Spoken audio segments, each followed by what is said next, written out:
I told Charlie I had a lot of homework to do, and that I didn't want anything to eat. There was a basketball game on that he was excited about, though of course I had no idea what was special about it, so he wasn't aware of anything unusual in my face or tone. Once in my room, I locked the door. I dug through my desk until I found my old headphones and plugged them into the little CD player. I picked up a CD that Phil had given me for Christmas. It was one of his favorite bands, but they used a little too much bass and shrieking for my tastes. I popped it into place and lay down on my bed. I put on the headphones, hit play, and turned up the volume until it hurt my ears. I closed my eyes, but the light still intruded, so I added a pillow over the top half of my face.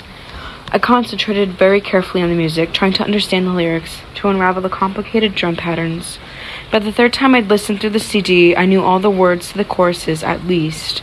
I was surprised to find that I really did like the band after all, once I got past the blaring noise. I'd have to thank Phil again. And it worked. The shattering beats made it impossible for me to think, which was the whole purpose of the exercise. I listened to the CD again and again until I was singing along with all the songs until finally I fell asleep. I opened my eyes to a familiar place. Aware in some corner of my consciousness that I was dreaming, I recognized the green light of the forest. I could hear the waves crashing against the rocks somewhere nearby, and I knew that if I found the ocean, I'd still be able to see the sun. I was there, tugging on my hand, pulling me back toward the blankest part of the forest. "Jacob, what's wrong?" I asked. His face was frightened as he yanked with all his strength against my resistance. I didn't want to go into the dark. "Run, Bella, you have to run," he whispered, terrified. "This way, Bella." I recognized Mike's voice calling out of the gleaming heart of the trees, but I couldn't see him. "Why?" I asked, still pulling against Jacob's grasp, desperate now to find the sun. But Jacob let go of my hand and yelped, suddenly shaking, falling to the dim forest floor. He twitched on the ground as I watched in horror. "Jacob!" I screamed, but he was gone. In his place was a large red-brown wolf with black eyes. The wolf faced from me, pointing toward the shore, low growls issuing from between his exposed fangs. "Bella, run!" Mike cried out again from behind me. But I didn't turn. I was watching a light come toward me from the beach, and then Edward stepped out from the trees, his skin faintly glowing, his eyes black and dangerous. He held up one hand and beckoned me to come. The wolf growled at my feet. I took a step toward Edward. He smiled, then, and his teeth were sharp, pointed. "Trust me," he purred. I took another step. The wolf launched himself across the space between me and the vampire, fangs aiming for the jugular. "No!" I screamed, wrenching upright out of my bed. My sudden movement caused the headphones to pull the CD player off the bedside table, and it clattered to the wooden floor. My light was still on, and I was sitting fully dressed on the bed with my shoes on. I glanced, disoriented, at the clock on my dresser. It was 5:30 in the morning. I groaned, fell back, and rolled over onto my face, kicking off my boots. I was too uncomfortable to get anywhere near sleep, though. I rolled back over and unbuttoned my jeans, yanking them off awkwardly as I tried to stay horizontal. I could feel the braid in my hair, an uncomfortable ridge along the back of my skull. I turned onto my side and ripped the rubber band out, quickly combing through the plaits with my fingers. I pulled the pillow back over my eyes. It was all no use, of course. My subconscious had dredged up exactly the images I'd been trying so desperately to avoid. I was going to have to face them now. I sat up, and my head spun for a minute as the blood flowed downward. First things first, I thought to myself, happy to put it off as long as possible. I grabbed my bathroom bag. The shower didn't last nearly as long as I hoped it would, though. Even taking the time to blow dry my hair, I was soon out of things to do in the bathroom. Wrapped in a towel, I crossed back to my room. I couldn't tell if Charlie was still asleep, or if he had already left. I went to look outside my window, and the cruiser was gone. Fishing again. I dressed slowly in my most comfiest sweats, and then made my bed. Something I never did. I couldn't put it off any longer. I went to my desk and switched on the old computer. I hated using the internet here. My modem was sadly outdated, my free service substandard. Just dialing up took so long that I decided to get myself a bowl of cereal while I waited. I ate slowly, chewing each bite with care. When I was done, I washed a bowl and spoon, dried them, and put them away. My feet dragged as I climbed the stairs. I went to my CD player first, picking it up off the floor and placing it precisely in the center of the table. I pulled out the headphones and put them away in the desk drawer. Then I turned the same CD on, turning it down to the point where it was background noise. With another sigh, I turned on my computer. Naturally, the screen was covered in pop-up ads. I sat in my hard folding chair and began closing all the little windows. Eventually, I made it to my favorite search engine.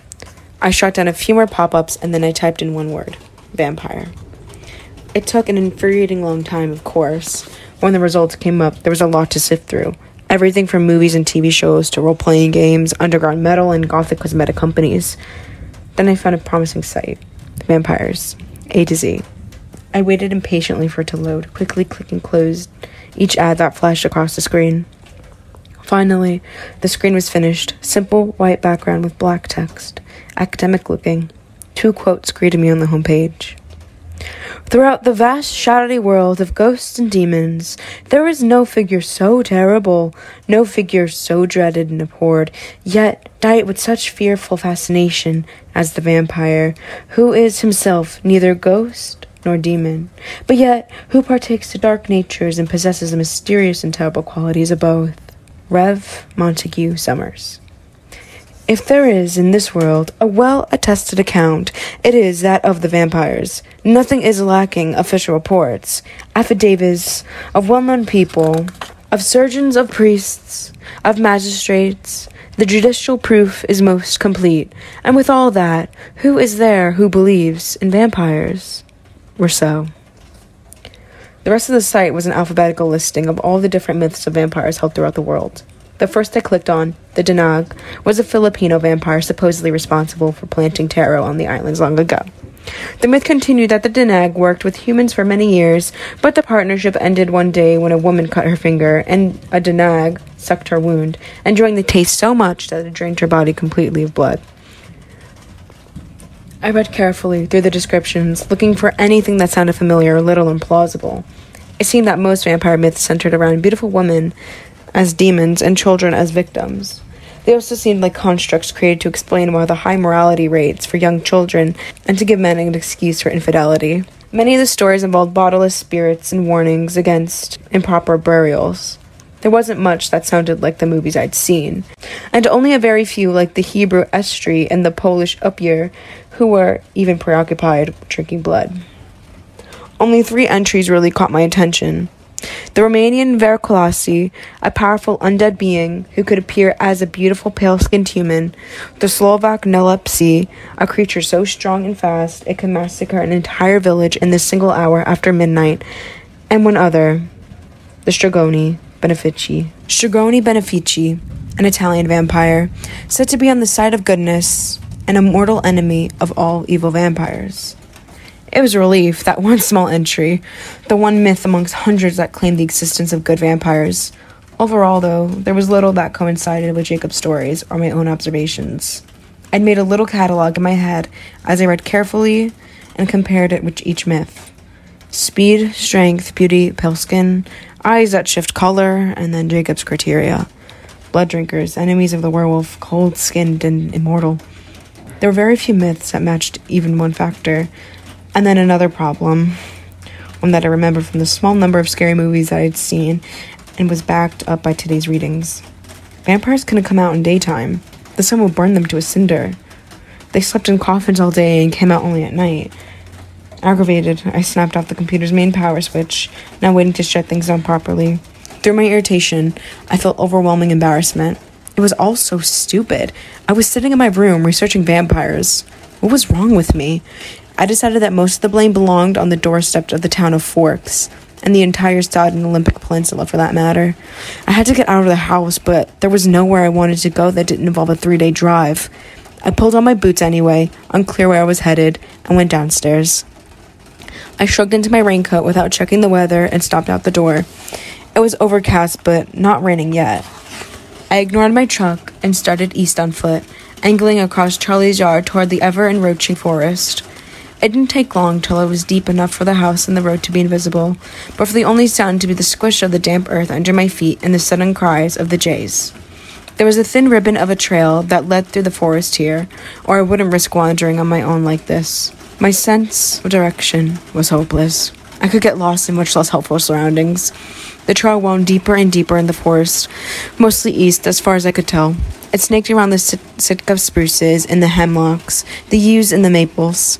I only vaguely knew the names of the trees around me, and all I knew was due to Charlie pointing them out to me from the cruiser window earlier days. There were many I didn't know and others I couldn't be sure about because they were so covered in green parasites. I followed the trail as long as my anger at myself pushed me forward. As this started to ebb, I slowed. A few drops of moisture trickled down from the canopy above me, but I couldn't be certain if it was beginning to rain or if it was simply pools left over from yesterday, held high in the leaves above me, slowly dripping their way back to earth. A recently fallen tree, I knew it was to be recent because it wasn't entirely carpeted in moss, rested against the trunk of one of her sisters, creating a sheltered little bench just a few safe feet off the trail. I stepped over the ferns and sat carefully, making sure my jacket was between the damp seat and my clothes wherever they touched, and leaned my hooded head against the living tree. This was the wrong place to have come. I should have known, but where else was there to go? The forest was deep green and far too much like the scene in last night's dream to allow for peace of mind. Now that there was no longer the sound of my soggy footsteps, the silence was piercing. The birds were quiet, too, the drops increasing in frequency, so it must be raining above.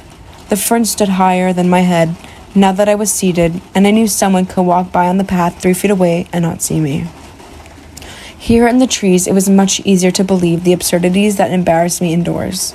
Nothing had changed in this forest for thousands of years, and yet all the myths and legends of 100 different lands seemed much more likely in this green haze than they had in my clear-cut bedroom. I forced myself to focus on the 2 most vital questions I had to answer, but I did so unwillingly.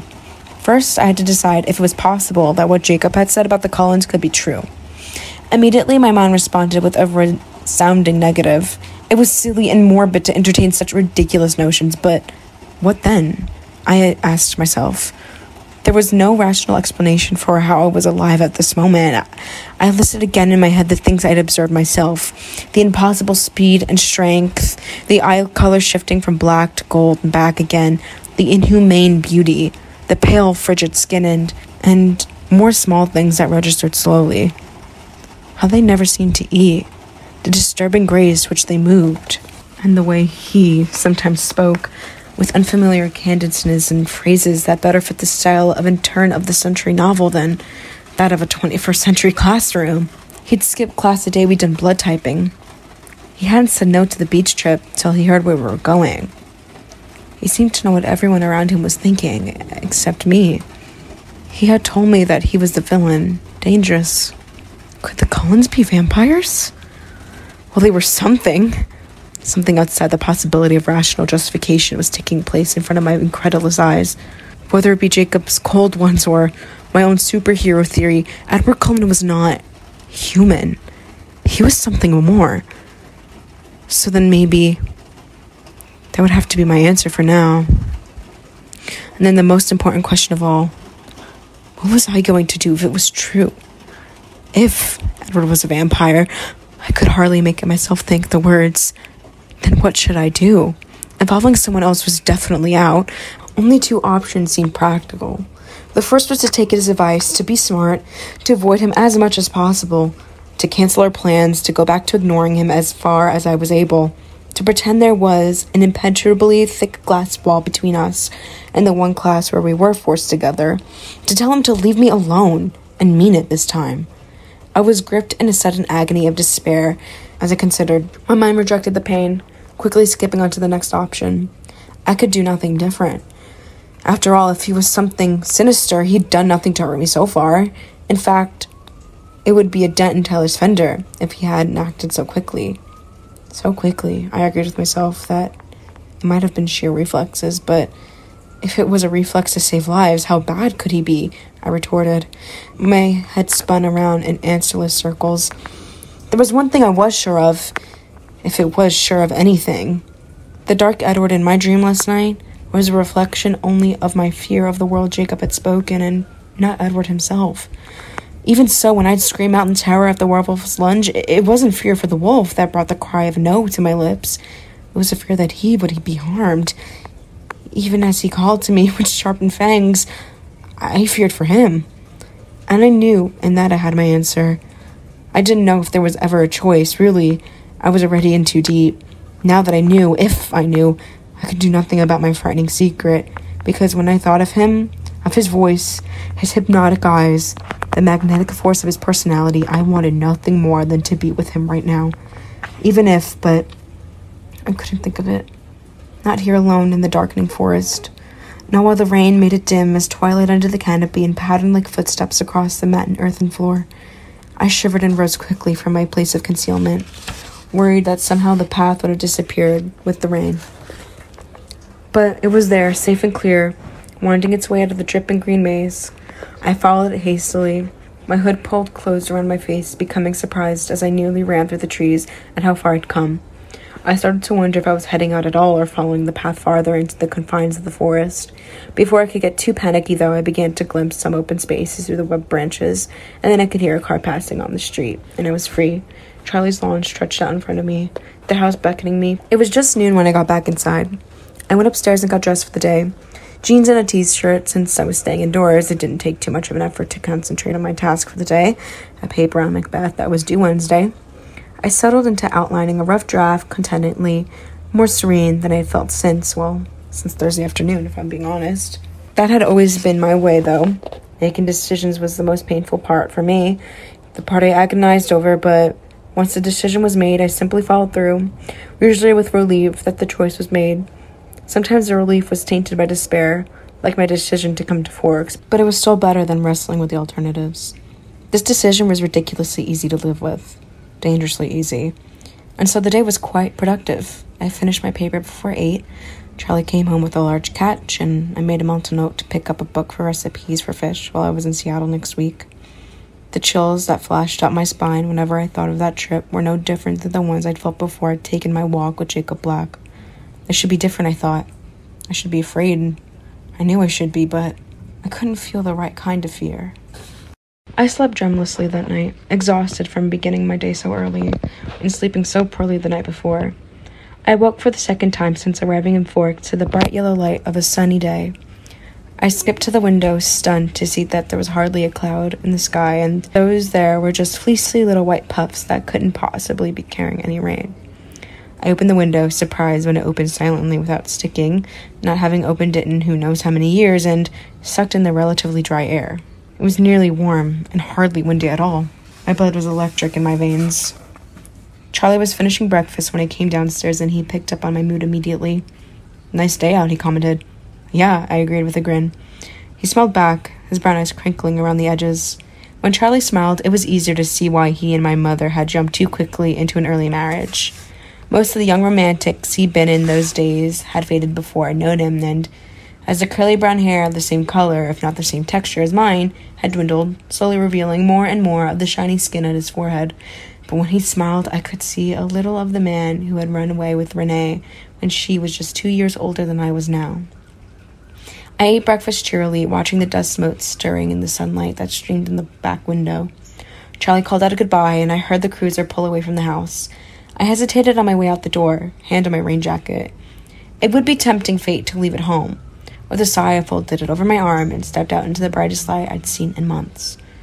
By dint of much elbow grease, I was able to get both of the windows of my truck completely rolled down. I was one of the first ones to school. I hadn't even checked the clock in my hurry to get outside. I parked and headed toward the seldom-used picnic benches on the south side of the cafeteria. The benches were still a little damp, so I sat on my jacket, glad to have use for it. My homework was done, the product of a slow social life, but there were a few trick problems I wasn't sure I had right. I took my book out industriously, but halfway through the rechecking the first problem, I was daydreaming, watching the sunlight play on the red bark trees.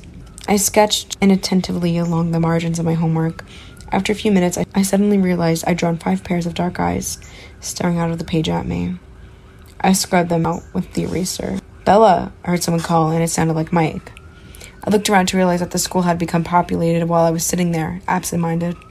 Everyone was in t-shirts, some in shorts, though the temperature couldn't be over 60. Coming toward me in khaki shorts and a striped rugby shirt, waving. "Hey, Mike," I called, waving back, unable to be half-hearted on a morning like this. He came to sit by me, the tidy spikes of his hair shining gold in the light, his grin stretching across his face. He was so delighted to see me, I couldn't help but feel gratified. I never noticed before. Your hair has red in it, he commented, catching between his fingers a strand that was fluttering in the light breeze. Only in the sun. I became just a little uncomfortable as he tucked the lock behind my ear. Great day, isn't it? My kind of day, I agreed. What did you do yesterday? His tone was just a bit too proprietary. I mostly worked on my essay. I didn't add that I was finished with it. No need to sound smug. He hit his forehead with the heel of his hand. Oh, yeah, that's due Thursday, right? Wednesday, I think. Wednesday? He frowned. That's not good. What are you writing yours on? Whether Shakespeare's treatment of the female character is misogynistic. He stared at me like I'd just spoken in pig Latin. I guess I have to work on that tonight, he said, deflated. I was going to ask if you wanted to go out. Oh, I was taken off guard. Why couldn't I ever have a pleasant conversation with Mike anymore without it getting awkward? Well, we can go to, dinner or something, and I can work on it later. He smiled at me hopefully. Mike, I hated being put on the spot. I don't think that's the best idea. His face fell. Why? He asked, his eyes guarded. My thoughts flickered to Edward, wondering if that's where his thoughts were as well. I think, and if you ever repeat what I'm saying right now, I will cheerfully beat you to death, I threatened. But I think it would hurt Jessica's feelings. He was bewildered, obviously not thinking in that direction at all. Jessica? Really, Mike, are you blind? Oh, he exhaled, clearly dazed. I took advantage of that to make my escape. It's time for class, and I can't be late again. I gathered my books up and stuffed them in my bag. We walked in silence to Building 3, and his expression was distracted. I hoped whatever thoughts he was immersed in were leading him in the right direction. When I saw Jessica and Trig, she was bubbling with enthusiasm. She, Angela, and Lauren were going to Port Angeles tonight to go dress shopping for the dance, and she wanted me to come too, even though I didn't need one. I was indecisive. It would be nice to get out of town with some girlfriends, but Lauren would be there. And who knew what I was going to be doing tonight, but that was definitely going the wrong path to let my mind wander down. Of course, I was happy about the sunlight, but that wasn't completely responsible for the euphoric mood I was in. Not even close. So I gave her a maybe, telling her I'd have to talk to Charlie first. She talked of nothing but the dance on the way to Spanish, continuing as if without any interruption when class finally ended 5 minutes late, and we were on our way to lunch. I was far too lost in my own frenzy of anticipation to notice much of what she said. I was painfully eager to see not just him, but all of the Cullens, to compare them with the new suspicions that plagued my mind. As I crossed the threshold of the cafeteria, I felt the first true tingle of fear slither down my spine and settle in the stomach. Would they be able to know what I was thinking? And then a different feeling jolted through me. Would Edward be waiting to sit with me again? As was my routine, I glanced first toward the Cullens table. A shiver of panic trembled in my stomach as I realized it was empty. With dwindling hope, my eyes scorned the rest of the cafeteria, hoping to find him alone, waiting for me. The place was nearly filled. Spanish had made us sleep, but there was no sign of Edward or any of his family. Desolation hit me with crippling strength. I shambled alongside behind Jessica, not bothering to pretend to listen anymore. We were late enough that everyone was already at our table. I'd avoided the empty chair next to Mike in favor of one by Angela. I vaguely noticed that Mike held the chair out politely for Jessica, and that made her face lit up in response. Angela asked a few quiet questions about Macbeth, which I answered as naturally as I could, while spiraling downward in my misery. She too invited me to go out with them tonight, and I agreed now, grasping at anything to distract myself. I realized I'd been holding on to a last shred of hope when I entered biology, saw his empty seat, and felt a new wave of disappointment. The rest of the day passed slowly, dismally. In gym, we had a lecture on the rules of badminton, the next torture they had lined up for me, but at least it meant I got to sit down and listen, and instead of stumbling around on the court. The best part was that the coach didn't finish, so I got another day off tomorrow. Never mind that, the day after that, they would arm me with a racket before unleashing me onto the rest of the class. I was glad to leave campus, so I would be free to pout and mope before I went out tonight with Jessica and company. But right after I walked in the door of Charlie's house, Jessica called to cancel our plans. I tried to be happy that Mike had asked her out to dinner. I really was relieved that he finally seemed to be catching on, but my enthusiasm sounded false in my own ears. She rescheduled our shopping trip for tomorrow night instead, which left me with little in the way of distractions. I had fish marinating for dinner with the salad and bread left over from the night before, so there was nothing to do there. I spent a focused half hour on I spent a focused half hour on homework, but when I was through with that, then I was through with that too. I checked my email, reading the backlog of letters from my mother, getting snippier as I progressed to the present. I sighed and typed out a quick response. Mom, sorry, I've been out. I went to the beach with some friends and had to write a paper. My excuses were fairly pathetic, so I gave up on that. It's sunny outside today. I know, I'm shocked too, so I'm going to go outside and soak up as much vitamin D as I can. I love you, Bella. I decided to kill an hour with non-school related reading. I had a small collection of books that came with me to Forks, the shabbiest volume being a compilation of the works of Jane Austen. I selected that one and headed to the backyard, grabbing a ragged old quilt from the linen cupboard at the top of the stairs on my way down. Outside in Charlie's small square yard, I folded the quilt in half and laid it out of the reach of the trees' shadows on the thick lawn that would always be slightly wet, no matter how long the sun shone. I lay on my stomach, crossing my ankles in the air, flipping through the different novels in the book, trying to decide which one would occupy my mind most thoroughly. My favorites were Pride and Prejudice and Sense and Sensibility. I read the first one more recently, so I started into Sense and Sensibility, only to remember that after I began chapter 3 that the hero of the story happened to be named Edward. Angrily, I turned to Mansfield Park, but the hero of that piece was named Edmund, and that was just too close. Weren't there any other names available in the late 18th century? I slammed my book shut, annoyed, and rolled over onto my back. I pushed my sleeves up as high as I would go and closed my eyes. I would think of nothing but the warmth of my skin, I told myself severely. The breeze was still light, but it blew tendrils of my hair on my face, and that tickled a bit. I pulled all my hair over my head, letting it fan on the quilt above me, and focused again on the heat that touched my eyelids, my cheekbones, my nose, my lips, my forearms, my neck, soaked through the light of my shirt. The next thing I was conscious of was the sound of Charlie's cruiser turning onto the bricks of the driveway. I sat up in surprise, realizing that the light was gone behind the trees and I had fallen asleep. I looked around, muddled with the sudden feeling that I wasn't alone. Charlie? I asked, but I could hear his door slamming in the front of the house. I jumped, foolishly edgy, gathering the now damp quilt and my book. I ran inside to get some oil heating on the stove, realizing that dinner would be late.